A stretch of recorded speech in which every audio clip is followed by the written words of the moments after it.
milolo. Sasa pale ndio kwenye tunafika ubatizo moja ambao unaondoa dhambi.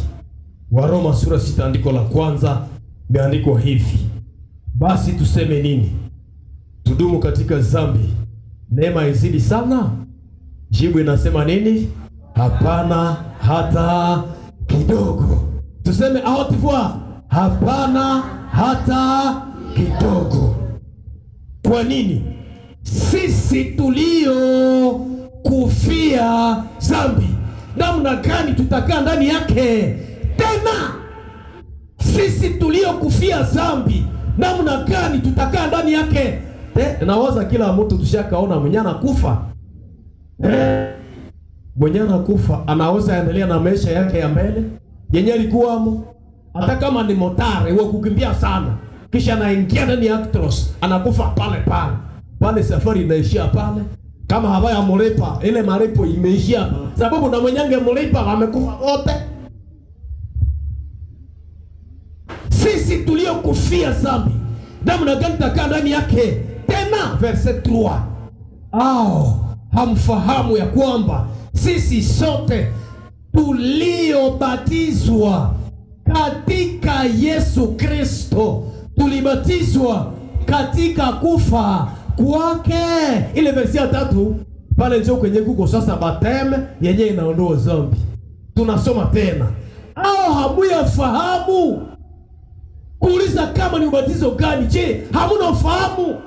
Hujajua ya kwamba sisi sote tuliobatizwa katika Yesu Kristo? Ubatizo unaoondoa dhambi ni ubatizo katika Kristo, bila baptême au nom de Jésus, mais c'est le baptême en Jésus-Christ. Mingi wanashindwa kuelewa kitabu ya Matendo ya Mitume. Iko pie tena inaeleweka mzuri, sababu mara kwa mara inasema, Petro akasema tubuni na kila mmoja wenu abatizwe kwa jina la Yesu ili mpate ondoleo la dhambi. Kisha watu wanawaza akose Petro alisema mushukie kule mbatizwa, na mwenye tabatiza aseme ninakubatiza kwa jina la Yesu. Ce n'est pas ça. Anasema abakiwa hapa kwenye jukwaa, wanamuuliza kisha jinsi umesema tufanye nini?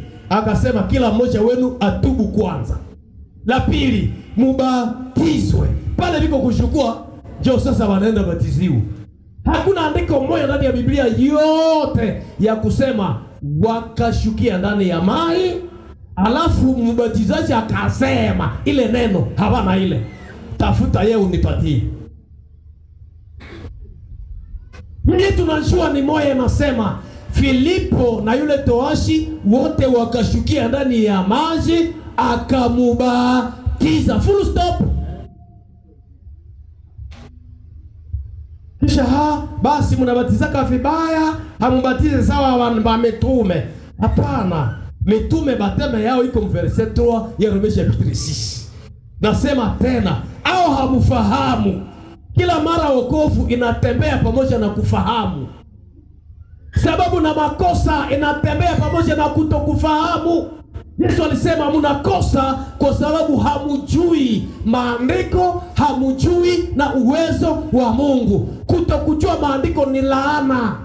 Kutokujua maandiko ni tabu ya kizazi hiki, sababu kutokujua maandiko inasukuma watu kuchukuliwa na kila upepo wa elimu.